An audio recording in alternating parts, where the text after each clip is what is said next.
Hollywood. I'm Jeremy Parsons. And I'm Janine Rubenstein. We are just a few hours away from the 93rd Academy Awards. Woo! I think that calls for some bubbly. It does. I'm going to work on this. We'll see how this goes live. But tonight's, guys, the ceremony is going to honor, of course, the best performances in film from the past year. Get ready.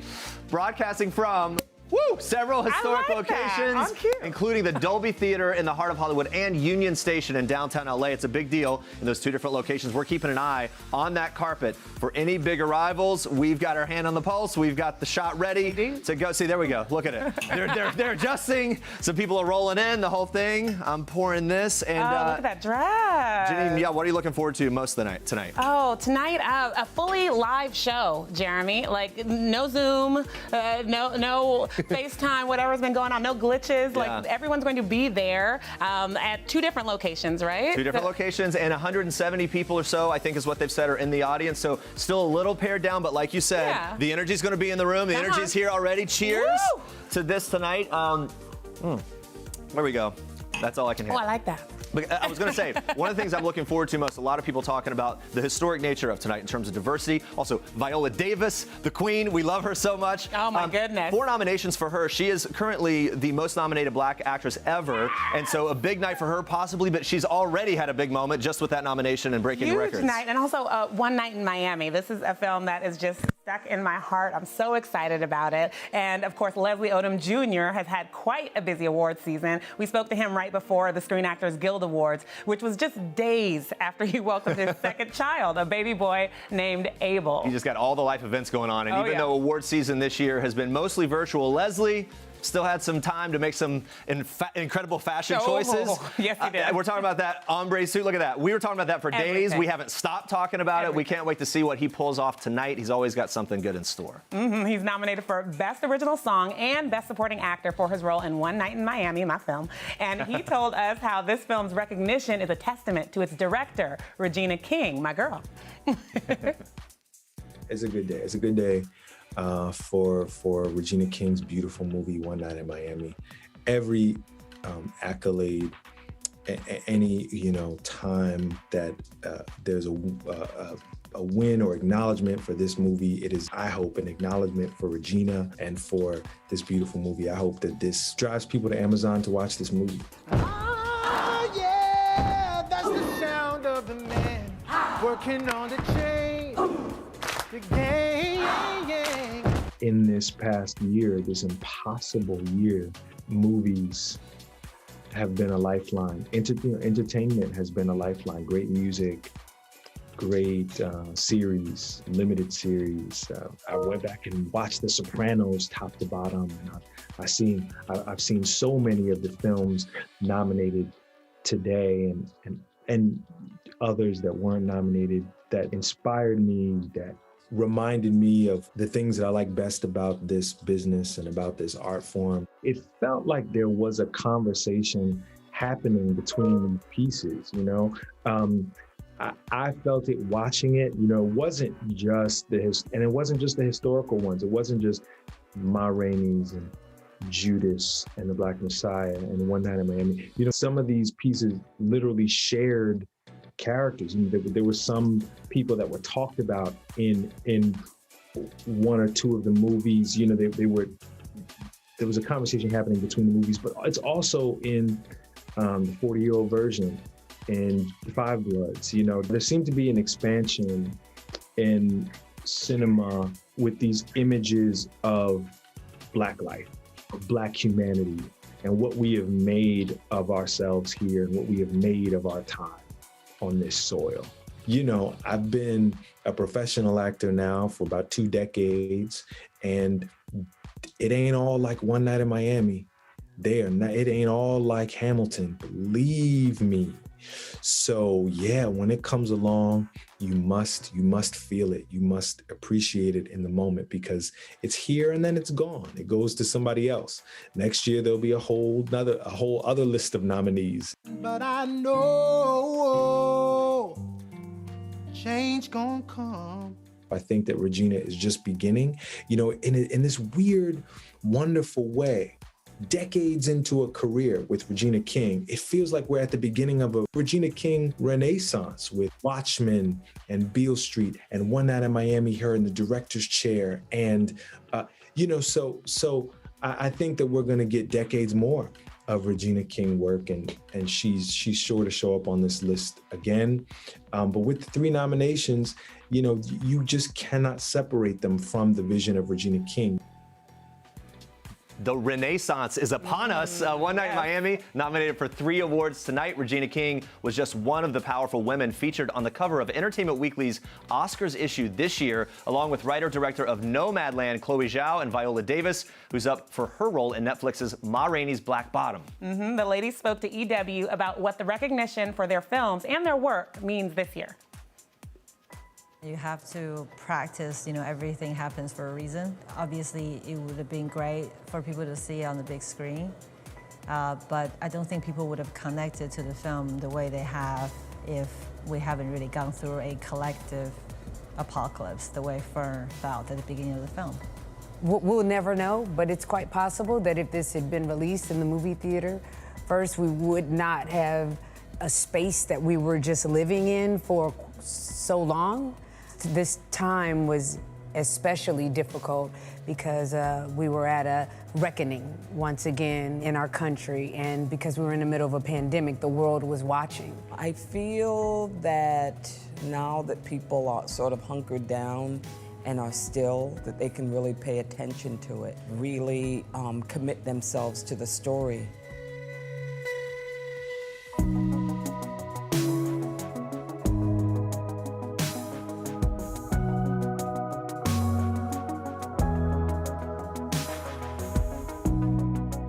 Was it what I would have imagined would have been the way my directorial debut would have debuted? Absolutely not.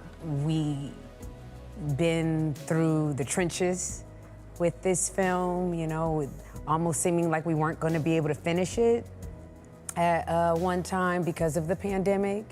And then to be here in this space, talking to you now, knowing all of the things that had taken place, I'm grateful. Once I do a film, I'm sort of done. I walk away from it, I'm good, I go back to my life. I say that was a great experience, and that for me is the reward. But I think the good part of it is you get to talk about people of color who are in the center of a narrative. There are not enough words, not enough time to keep driving that home in a culture where there is an absolute absence of that. That's been the best part of it. Well, the past year has been a really strange year, but I have been very lucky because I get to wake up in the morning and don't have the time to feel anxious about what is happening in the world because I have so many deadlines, and I've been working with people that I really love working with. So I consider myself very lucky. I did expect Ma Rainey to have this level of awards journey because I was there, I saw, I conquered.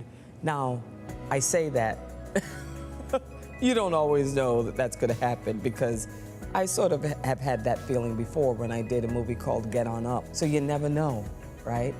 But great work, in my opinion, is undeniable. When you're in the presence of it, it's undeniable.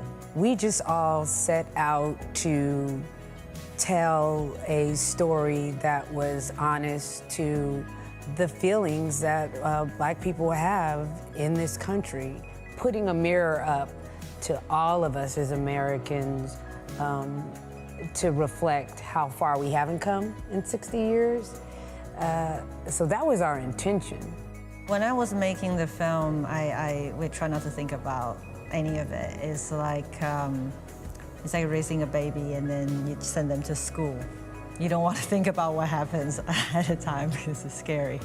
And then your baby starts to go to school. So you're letting, your child out into the world, and, you want the child to be safe, and you want people to like your child, you want people to listen to your child, to hear your child, and so far those things have been happening. So it's been a gift. It's been a gift.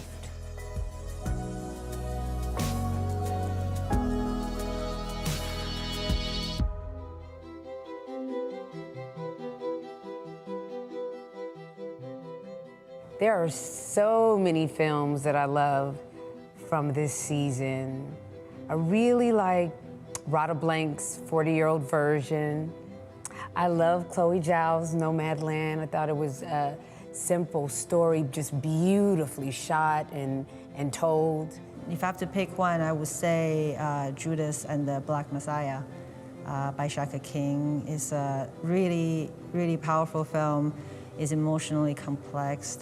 You can tell that he's poured his heart and soul onto the screen. There's like passion on every frame. There's always a fear with predominantly black narratives. You never know if the audience is going to understand it. You never know if the audience is going to be on board with going on a journey with so many black characters when it's so culturally specific. I think that's why August wrote, too, is to say, okay, for the next hour and a half, I want you to sit with us and understand what makes us tick, what makes us complicated, what makes us the same as you, but also a little different. That's been my biggest sort of fear with Ma Rainey coming out.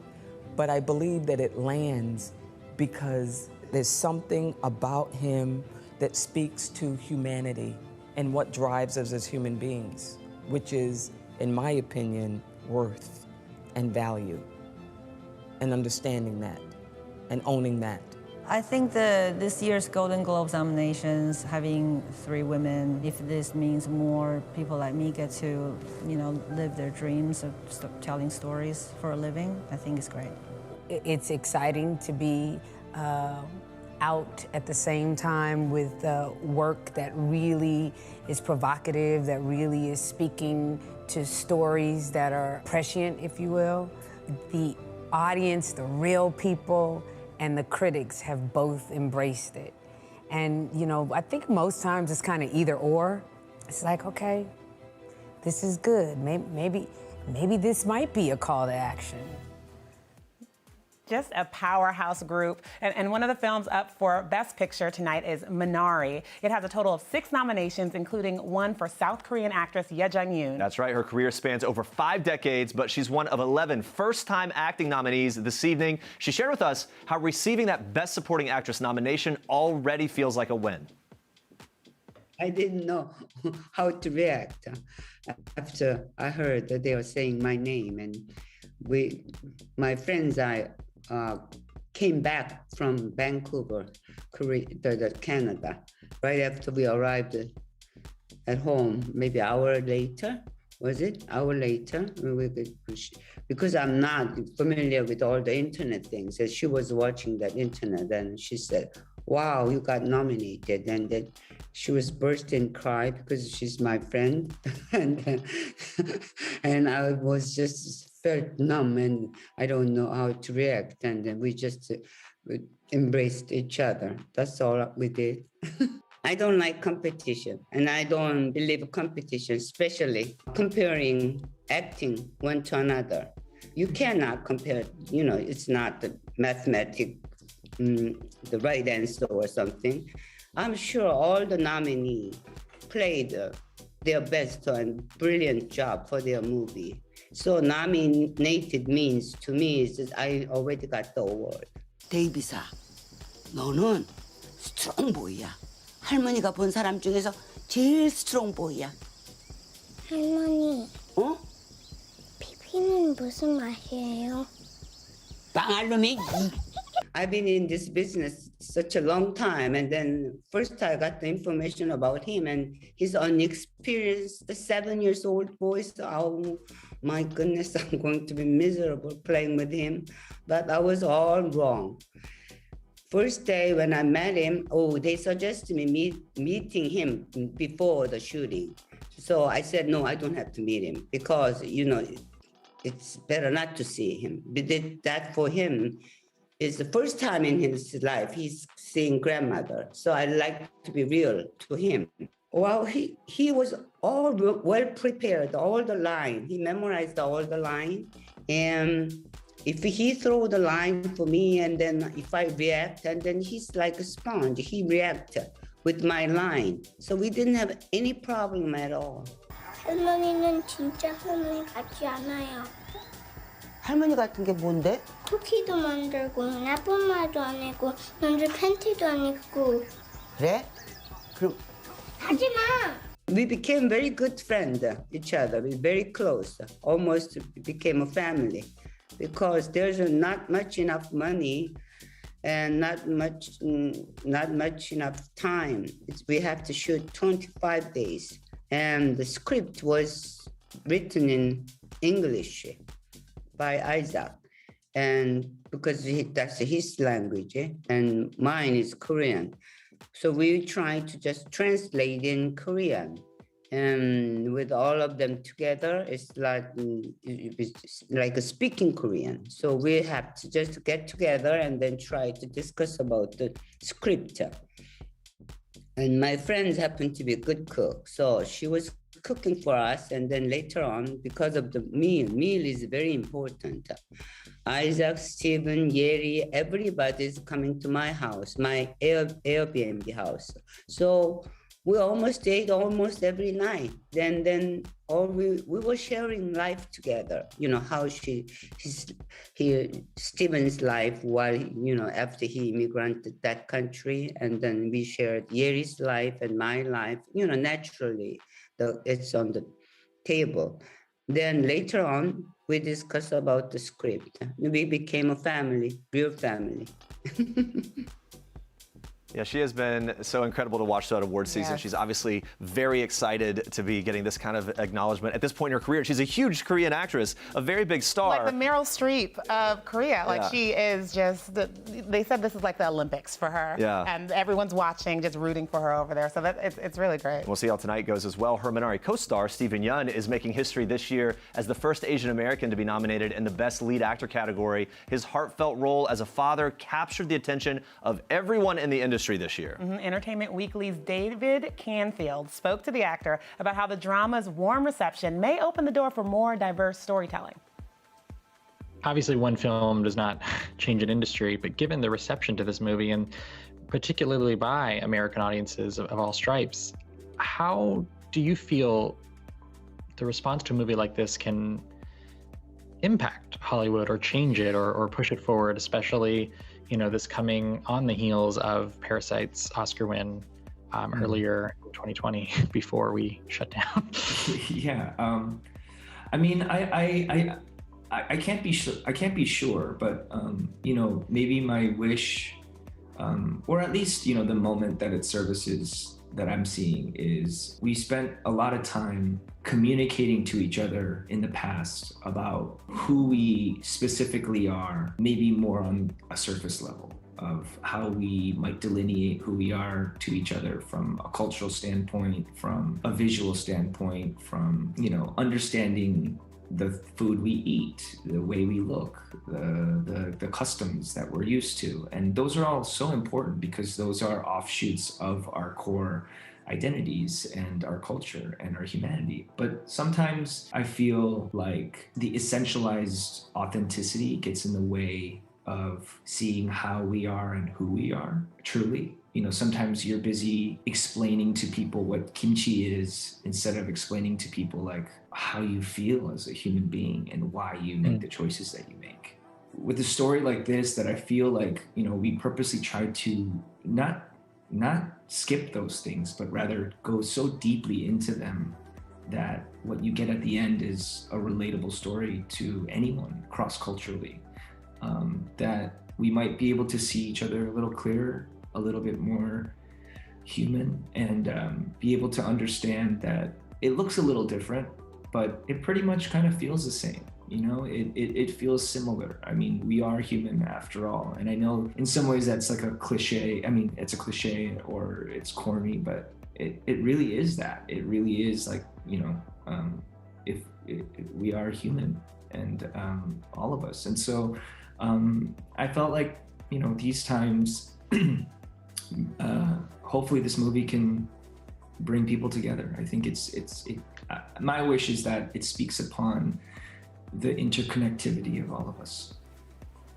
All right, let's talk about the front runner. The film with the most nominations tonight is David Fincher's Mank. Yes. The Netflix production about the story behind the iconic movie Citizen Kane during Hollywood's golden age. Yeah, it's nominated for her role in Mank tonight, Amanda Seyfried. 17 years, can't believe it's been this long, since entering the movie industry with her scene-stealing role in Mean Girls. Remember that? Yes, now she's up for Best Supporting Actress for her portrayal of screen legend Marion Davies. Amanda spoke to us about her first Oscar nomination and how her accolades mean as much to her dad as they do to her. It is kind of amazing that I'm sitting here as like a 35-year-old who's been in the business a long time, but also, you know, I don't work for it. It's not bait for me. So no movie I do is seen as a step to get an Oscar nomination. It's just a movie that's gonna give me immense fulfillment and joy and be a challenge and a learning experience. And I'd be doing something wrong if that weren't the case. I never pictured myself playing an old Hollywood movie star. People had said it. My dad would say, "Oh, it would be amazing if you could play so-and-so," or, you know, Betty Davis. It was never a goal of mine. I guess because I'm pretty realistic, I think. And I don't have many expectations, and I do have goals, but that just wasn't one of them. I didn't see myself being able to fit into that era. I'm sorry, I know it's silly, but... But what? Why not? Promise you won't laugh. I promise I won't laugh. My exit. What? I already made my exit. If I didn't know Gary and I was meeting him for the first time on this project, it would have added to the intimidation factor. And luckily that wasn't the case. I feel like he might have had a hand in me getting this role, or David considering me for it. And we play off each other really well. We trust each other. I feel very safe with him. I feel like he's not very judgmental at all. And he's very present and very giving and generous as an actor, but also as a human being. So all that groundwork was laid long before Mank ever came into our lives. And so that was kind of a miracle that we got to already have that foundation, and then feeling worthy of being on the same set, in the same scene as Gary. It just, you think that way a lot. You know, I consider that a lot, but then it's not helpful to him or to me or to the story. And so you just kind of have to one day just wake up and trust yourself that you were meant to play this role, and that you can rise to the occasion and meet Gary halfway, just like Mank is meeting Marion halfway. My dad is a lover of old movies. Every time I got a chance to have him come out to LA and take him to a lot and see the projection rooms and Warner Brothers and Sony and Universal Studios and Fox, it was just like a kid in a candy store watching this man who's just has such a passion for this era really come alive with questions for the people working there. And I always felt like I really giving back to my dad, you know, for raising me, and I, for whatever reason, maybe it's just Freud, but I really do, I get so much from his pride, and I want to share these wins with him. What did I do that was so terrible? I guess I shouldn't have said that thing about the cabinet in front of Tugwell, but since when does anybody care what I have to say? Is diversity key to longevity? You know, I've seen that in the careers of people that I've respected, and you gotta keep people guessing. And I think it's important to be able to show the audience different sides of different characters. And as an actor, I want to play as many different characters as possible. And I like different genres, like genre skipping. It's like, what's the fun if you're constantly playing the same character? So if I had any goals, it was just to stick around and always be able to work on things that I wanted to do and have, you know, the more opportunities, the better. And sometimes you have to turn down certain things in order to play a better role or something beyond in a more interesting story, and or work with a director that you've always wanted to work with. It's just like you know, sometimes you're auditioning, you're fighting for something, and sometimes it's coming to you and you have to decide whether or not you want to do it. It's never the same. which is fun. You know, you go through phases in your career, and I've been going through ups and downs, and right now I'm on and up. Man, she has come a long way since Mean Girls. Oh, and we were talking about Mank, leading the nominations tonight. Mank's gotten a lot of love in award season in terms of nominations throughout, but hasn't pulled through with a ton of huge wins. I think Mank could be maybe the upset tonight with some of those categories. It could be, and it's a film that the Oscars and the Academy love. It's a Hollywood film about Hollywood. So you have La La Land that won, Once Upon a Time in Hollywood. It's in that family, so you could see it get some love. We'll find out. We can't wait to see who will become Oscar winners tonight. You can tune in, of course, for all that action at 8 p.m. Eastern, 5 p.m. Pacific. It's all taking place on ABC. But first, we've put together an all-star group of experts to predict who they think might walk away a winner tonight. Now get those Oscar ballots out. Entertainment Weekly's Jared Hall, along with People's Entertainment Projects editor Mary Green, Entertainment Weekly's executive editor Clarissa Cruz, and Movies editor David Canfield gave us their predictions. Watch. Well, thanks to all of you for being here. It's strange that with all of the delays in the last year that the big night is finally here, but I am certainly glad to be discussing some nominees with the three of you.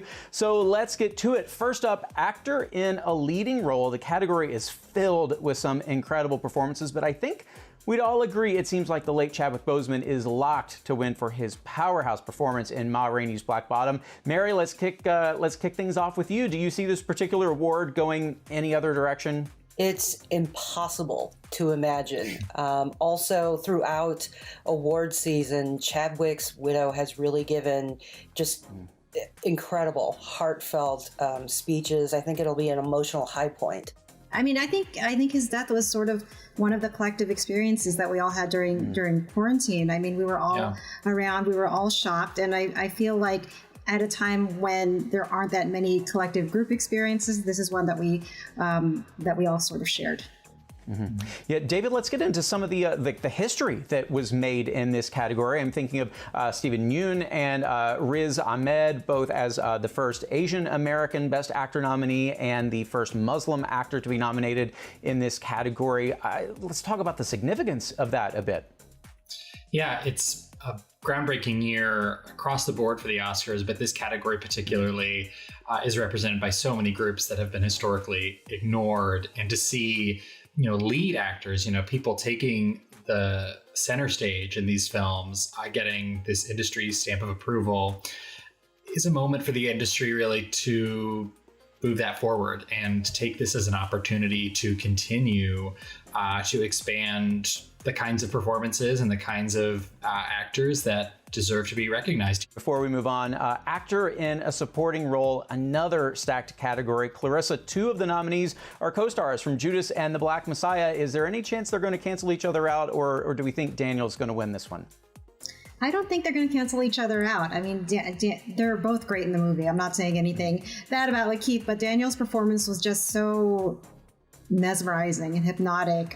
It's just a full-on embodiment of that character, and you just can't stop watching him. I don't think that there's anyone that's really going to come close. I do think he is a lock for this one. All right, let's take a look at actress in a leading role. Some really stellar performances here too. This category, I don't know. It's a bit of a head scratcher to me. But David, which actress do you think will be taking home the gold?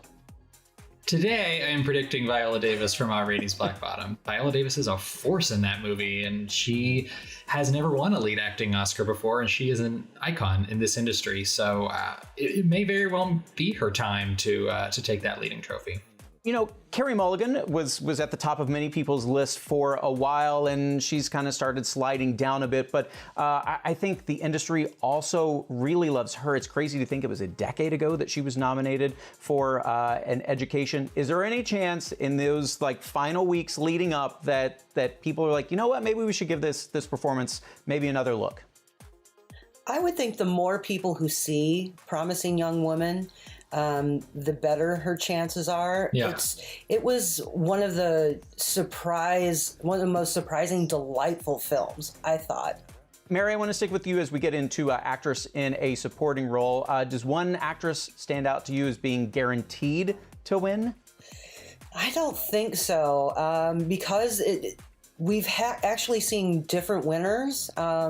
Right now, I would say based on the BAFTAs, it would really be the Meryl Streep of South Korea, Yoo Jung from Minari. And I want to talk about one more here. Clarissa, this performance, I think the movie would have failed on so many levels had Maria Bakalova not been so good in Borat. Could she surprise us here with a win?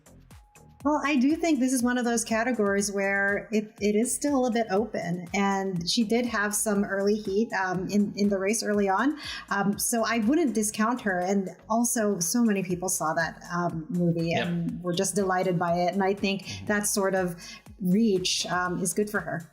I also think that the Academy could reward her with hazard pay just for the Rudy Giuliani scene. So, just saying, putting that out there. I think votes are literally going to go for that reason. Yeah, she deserves it. Totally deserves it. Fair point. All right, let's talk about the biggest category of the night, Best Picture. Clarissa, this is another really strong group of films. A lot to choose from here. So which of the nominees do you think will get crowned Best Picture of the Year? Well, Nomadland. I mean, I feel like not only has that train left, it has arrived, and it's just making room for its little statues in one of the cars. So I think it's just unstoppable, and I do think that's going to win Best Picture for sure. Mm-hmm. David? Yep, I think it's the furthest out front we have seen a movie before the Oscars in quite some time. It has won every precursor.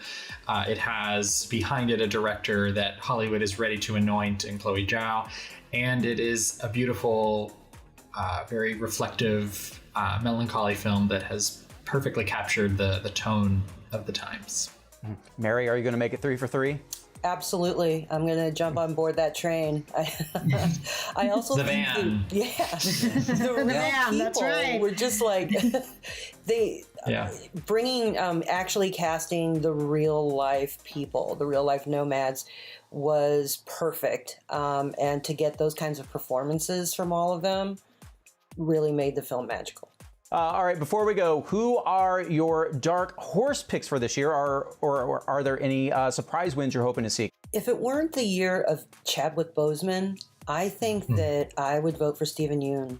I thought his quiet performance and kind of steely almost in Minari was really, really, really, really beautiful, and just he made brought you so sit much up and pay attention. Yes, exactly. Yeah. It's not really flashy, but it just brought so much heart. And of course, because most of us know him from Walking Dead, it was a completely different kind of performance for him. David, dark horse pick for you?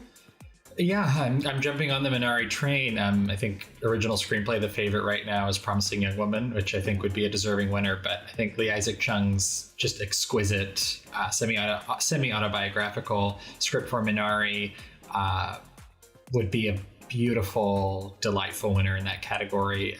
Just to capture a family so realistically and specifically is not easy to do, and I think he did it really just perfectly. Well, some categories we definitely have some locks, others we shall see, and I really appreciate hearing from all of you to help break it down. There you go, fill out the ballot, hope you got them. Yeah, well, don't want to derail that train, but love having them weigh in. Jeremy, who's one of your dark horse picks? All right, dark horse picks. So I interviewed Andra Day just a couple weeks ago. I would love to see her win for many reasons. I love her talent, of course, how she, in Billie Holiday, United States vs. Billie Holiday, watch it if you haven't. And she can sing. She can sing. And honestly, the enthusiasm she has, I don't know if you remember when she won Globes Night, I believe, and it was just like the behind the scenes stuff she posted. Down on the floor, the whole family's going crazy. Yes. All here for it. So hopefully for her. What about you? Anything? Oh my goodness. I guess I love Leslie Odom Jr. Not that he's a dark horse to win, but like I just, his performance was just so moving. So I'm going for that. All right, we're going to move on now to this singer, Her. Fresh off of 2 Grammy wins last month, now she's up for her very first Oscar, Best Original Song for her powerful anthem, Fight For You. That, of course, from Judas and the Black Messiah. I spoke to her earlier this week about what it's been like to reach this incredible point in her career. First off, congrats. How are you feeling right now as you gear up for the show? Thank you so much. I'm like crazy excited. I still can't believe it. I'm pinching myself every day. Like what's going on right now? But yeah, I'm really excited. It's a lot going on, but I'm so happy. I'm so happy to be here. You're no novice to award shows, but you have 4 Grammy Awards. Yes. You're coming off of that win and going into this. I'm just wondering, thinking back, you started music at 6 years old. Was this in your wildest dreams, or have you superseded even that? Yeah, honestly, I don't know if there was like okay, now, I'm going to do music. I think it's always been a part of who I am, and it's always been in my family, but I never imagined I would be in this position. I always hoped for it, but it's like you can never be prepared or expect all the things that come your way. And I've kind of just been taking it all in and kind of just like, okay. And at first, it was like, wow, is this really happening? And now it's like, okay, I'm here, take advantage, seize the moment. And that's kind of where I'm at. And I'm just thankful. I'm thankful that my gift and my music, it matters. It matters to people, and I'm giving a voice to the voiceless, and doing what I love every day. Yeah. And so take me into A Fight for You. I mean, it's up for an Oscar. What was the creation process like for this song? Oh man, when I got the call to be part of the movie Judas and the Black Messiah, I was like, of course I want to be part of this. And I didn't even really know the details of Fred Hampton's story until I watched the film. And I was like, I can't believe that I didn't know a lot of the story, and a lot of people know the details of it. It's not taught in schools, which is really sad, and it makes sense, and it's really sad. He was only 21 years old, so I was really inspired by his fight and all the things that he did, not only for the Black community, but for so many different communities. Mm-hmm. And yeah, it really changed the narrative of the Panthers for me, which is important because it's part of our blood. It's part of, who we are and the freedoms that we have now and the freedoms that we don't have now. When you're thinking about, award season and the Oscars and all of that, like, what is your thought process on just the level of accolade and how fame has just came into your life in the way that it has? Like I said, you've been doing music for a long time, but does it still feel like a whirlwind? Oh, yeah, it definitely feels like a whirlwind. It definitely feels like, and I'm always on to the next thing. I'm always, about elevation, but I've accomplished so much more. It's like a whole career's worth of, of things. And I'm just like, this is crazy. And the accolades are just, the icing on the cake. It's really the process that I'm in love with. It's leading up to the award shows. It's being in the studio and creating this music, and then hearing the reaction from the people doing shows and creating the arrangements for live shows and doing some of these moments. Those are the moments that count for me. And then when I receive the awards and the acknowledgement, it's like, okay, I did exactly what I'm supposed to be doing. And that's what it feels like. Do you still get nervous at all? Like if it's Oscars performance or something like, does anything still give you the butterflies? Absolutely. I think nerves are always healthy because every moment for me matters. It all counts. It's not like, oh, we've been here before, we go. No, every time feels like the first time. So it's like when I'm trying to take advantage of it and seize the moment, there's a lot of anticipation. I just can't thank you enough, and I'm excited for you for the Oscars. Thank you. Thank you so much. I'm so excited. I can't wait. She's just always, like, the fashion is on point, her talent is on point, all of it. The film industry, guys, like many, has had to make a lot of adjustments during the pandemic. One movie getting recognition almost 2 years after its premiere is Sound of Metal. And, Janine, in a normal year, the film festival circuit happens, things start getting distribution deals, they kind of get picked up, released in theaters, and then find their way to the Oscars, but everything kind of got delayed this year. All out of whack. But now, finally, it's up for 6 awards tonight. We spoke to the cast at the Toronto Film Festival back in 2019, as you were explaining, including Best Supporting Actor nominee Paul Raci and Best Actor nominee Riz Ahmed. Watch. I feel like I learned a ton about myself doing this role, and I think that's in large part because of Darius's leadership and the safe space that he created for us to all be vulnerable and go to new places that maybe we hadn't gone to before. Working with Olivia always kind of forces you to be so honest and so present. Working with Chelsea in a deaf community really opened me up in a physical way as well. Darius made me aware that he was practicing or learning for a very long time before they even started filming. So I knew he was doing well because I saw some of the footage of him practicing with Jeremy. So, but he did wonderful. And working with Riz was like a dream for me. To be honest with you, I'm a Chicago-born, stage actor. I've been doing it for 40 years. A day player in Hollywood. This is my first role, a big role like this for a movie. So what I learned about myself was tremendous. And working with Riz and Darius, just an amazing experience for me. Here we go.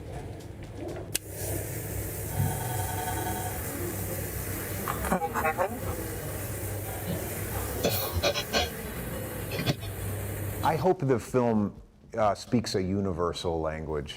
I really hope the film is a film that absolutely anybody can watch from any culture or any community, and it's a movie for humans. And I really wanted this experience to be not one that was, you know, putting on airs or trying to be this, that, or the other thing, but actually just speaking the language that goes way beyond labels, the labels of, am I a drummer, am I a singer, am I a guitarist, am I deaf? It isn't any of those things. It's what's behind those parts of our identity, the human behind them, and I think we see into humans all over the movie. And so I really hope people watch this and feel that they're a part of it, that it's speaking to them as a human being and as part of the condition that we all share. I would like to add, please, it's very important to remind us, you know, to not keep the deaf community as an afterthought. You know, we need to be incorporated from the beginning, whether it be in the script development, and to have the community and the representation involved from day one, and that authenticity, and not as an afterthought. That's key, and that was a great part of this film. Just to have, I think it's a good model moving forward to show future productions. And the deaf community created a tone, so the movie carried that. Search. Throat. Ditch. Fish. Talk.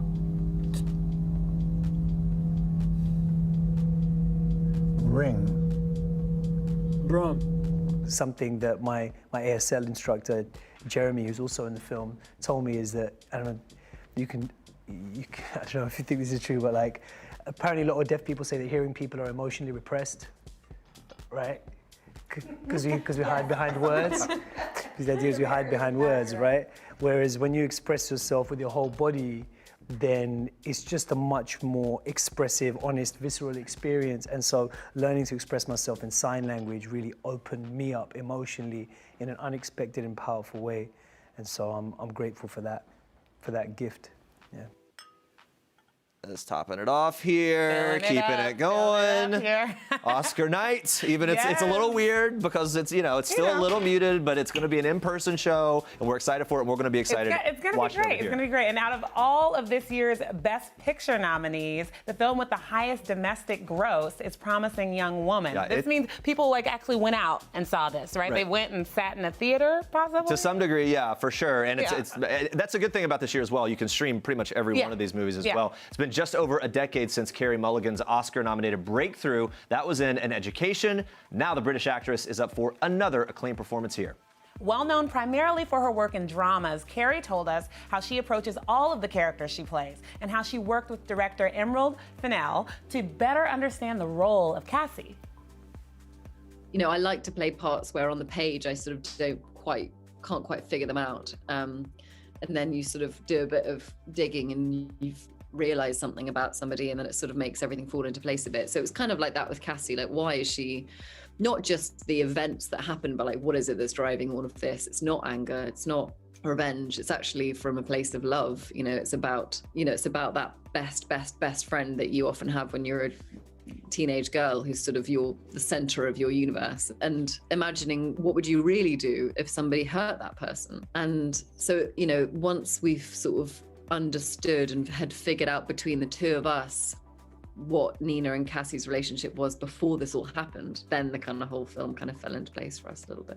We all were a bit bummed out when it ended, but it was, the whole thing was like a constant kind of, every day was different. There was like different amazing actor coming in every day. There was, you know, it was just, and it was going from like full romantic comedy to like revenge movie to thriller to, you know, so every day was like a different adjustment. And so, yeah, I mean, the whole thing was quite exhilarating. So you don't remember the accusations made against Al Monroe?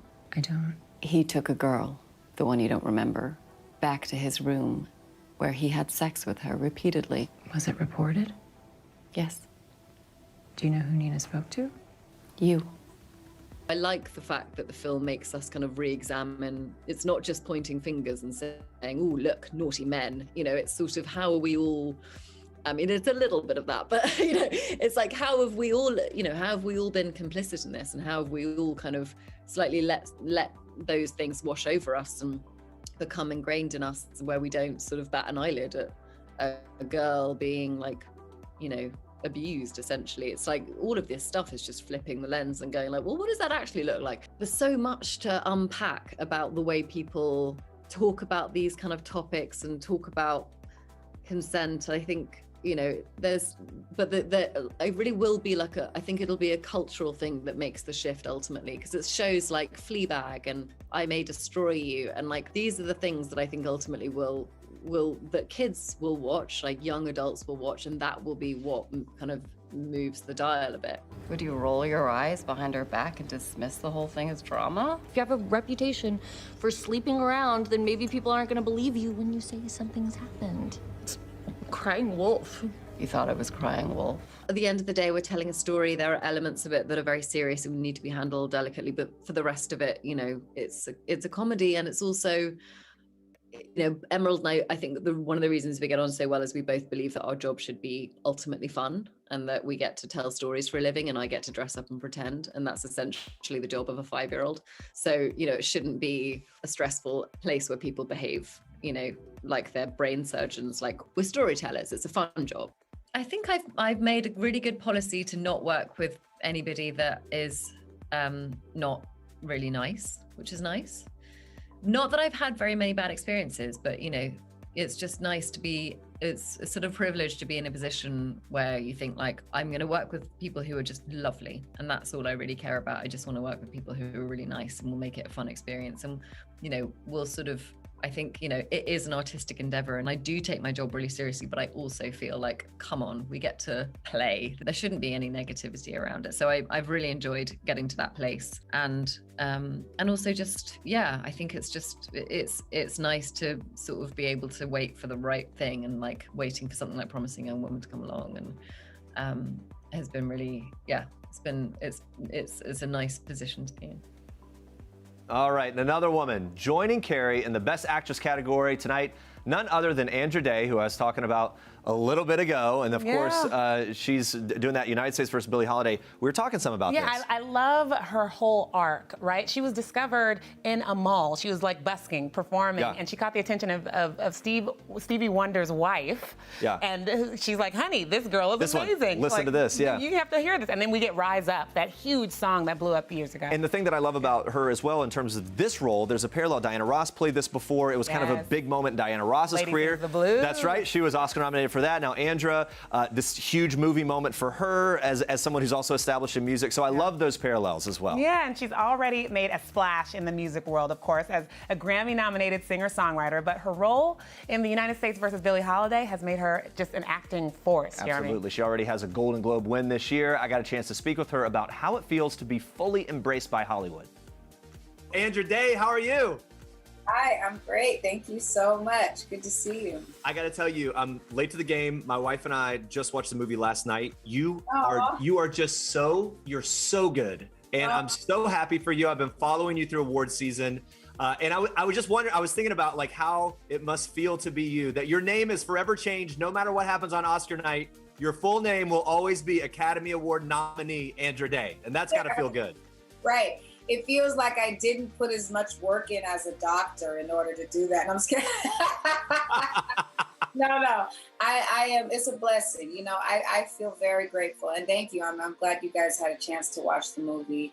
I'm just grateful. I'm grateful to God, and that's always a constant. I'm so grateful to Lee, you know, to Sue Parks, Johan Hari, Tasha Smith, Tom Jones, to my whole cast, my co-star. I am so grateful to Billie Holiday. Oh my God, this experience was probably, outside of my niece and nephew, was the greatest of my life, which makes it amazing and really challenging at the same time. You know, I'm like moving on. So, and I'm grateful to this community of actors and filmmakers who have inspired me for so long and and how they've embraced me and been so beautiful and supportive in this space. I've not felt an ounce of that sort of competition or whatever. I wondered, especially during this COVID situation, you know, you're not able to interact with people as much as you would in a normal award season, but how the reception has been from the Hollywood community, and maybe if it's at all different from the music industry that you'd be more used to. You know, I just felt fully embraced, really embraced by everyone, you know. And actually, interestingly enough, more embraced by some people in the music industry on the heels of this movie as well, too, you know, that have been really supportive because, you know, we forget she lives in both of those worlds. This is a film, but it's a film about the greatest jazz singer that's ever lived, you know, the mother of jazz, really. So she's in both of those worlds. She is in music and she is in, you know, cinema as well, you know, film and TV. So I think that people who wanted to know more about Billie Holiday in the music world reached out to me and said they felt like they got to know her more intimately through this performance in a way that they've always wanted to. And they didn't know how. And so yeah, it's, and you know, and that's, I can't really sit here and be like, it's me, you know, that's what she brings to the table. She is that enamoring force. And I think, and that to me, I give glory to God and to her and to everybody who was a part of the process, you know. You're going up against the great Viola Davis at the Oscars, or you're in, you know, you're in there. I don't know if up against, but let's I know. say Thank you, Jeremy. I appreciate you for flipping that because I'm like, not against. Not up against, you're in the mix together. I was just going to say the same thing. I'm not in competition with these women. We're just sharing this space. We are representing multiple stories and we are loving on each other. I'm celebrating them, rooting for them. They celebrate, from what I felt, they're celebrating and rooting for me. So being with Viola in this space, though, especially being the first time 2 Black women have been nominated since Diana Ross and Cicely Tyson, it's amazing. It feels a little overwhelming. I feel a little like, you know, it's like being in the room looking over and being like, why the hell am I sitting next to Viola Davis? You know, but yeah, I don't know. I felt nothing but love and support, but of course it's overwhelming. She's, to me, a legend and an icon and a study in this craft. So yeah, it was a blessing. Well deserved. Thank you so much. I'm out of time. I really appreciate it. Congrats. Love her. And she just talked about also how she just broke all the way down for that role. I mean, cigarettes, drinking, like she got physical transformation, got into the habits and the whole thing. Yeah. All of it. Yeah. Came out on the other side. This Sure has been a breakout year for somebody else, too. Maria Bakalova, the Bulgarian actress, nabbed her first major English-speaking role in Borat's subsequent movie film and received a nomination for her work in every major film award this year. She's phenomenal in this. The first time Oscar nominee up for Best Supporting Actress, and she spoke to us about how grateful she is to be nominated alongside Glenn Close, Olivia Colman, Amanda Seyfried, and of course, Ye Jung-yoon. Being recognized alongside these names of people that have such a huge body of work like Olivia Colman and Glenn Close, it's just unbelievable. Second of all, I'm happy and proud that the Academy are supporting diversity in cinema, in the Western cinema, because being an Eastern European and knowing all of these incredibly talented Eastern Europeans, my fellow Bulgarians, and all of the people from my region of the world, with a lack of opportunities and not big of a representation on screen on the Western cinema. Having this right now, I want to bring more attention to these places in the world because something weird obviously happened after the World War II and the Cold War, I believe so. And there's not a big pros for people with that accent from these places. And having a character like Tuta, a multi-layered character that is not a villain, that is a positive thing in the movie, it's really inspiring. Maybe that's the first and the biggest gift, how many people are excited and how big their dreams are and how strong their hopes are that things are possible and things are happening and your dreams are valid no matter how huge they might be. So it's the biggest honor ever for me as an actor. I don't know, I'm still searching for the right way to express it because it's just unbelievable. Unbelievable. Okay, лови там и дай. Okay, лови там и дай. Лови там и дай. Oh. Ватинок. Hearing Oscars is just insane. I'm still like poking myself, Maria, are you dreaming? Is this actually happening? I mean, I've been watching the ceremony for the last 5, 6, 7 years on my small TV in Bulgaria. Sometimes even on my phone because through internet connection, because it's pretty late there when the Oscars usually are happening, probably around 2:30, 3 a.m. And now when this is happening, I'm beyond excited, thrilled that all of this inspiring talents, not only actors, but just filmmakers in general from all around the world will be there. And eventually I might be able to ask them a question, not like Tuta, but like Maria. And I don't know, I'm just thrilled. Also as well, I will have the opportunity to see Sasha, and I haven't seen him since October, and I miss him like crazy. So I'm extremely excited. And for God's sake, this is the Academy. This is probably the biggest dream for every actor, every artist, filmmaker. So it's a huge honor.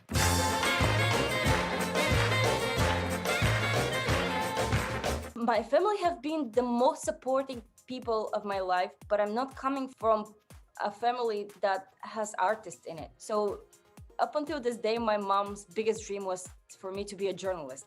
When I was applying for the National Academy for Theatre and Film Arts, I applied for being a lawyer and being a journalist. I was accepted. But because the applications forms and the exams for NATFA are pretty later than these ones because it's the National Academy. And I was, if they accept me there, I'm gonna go and try to be an actress.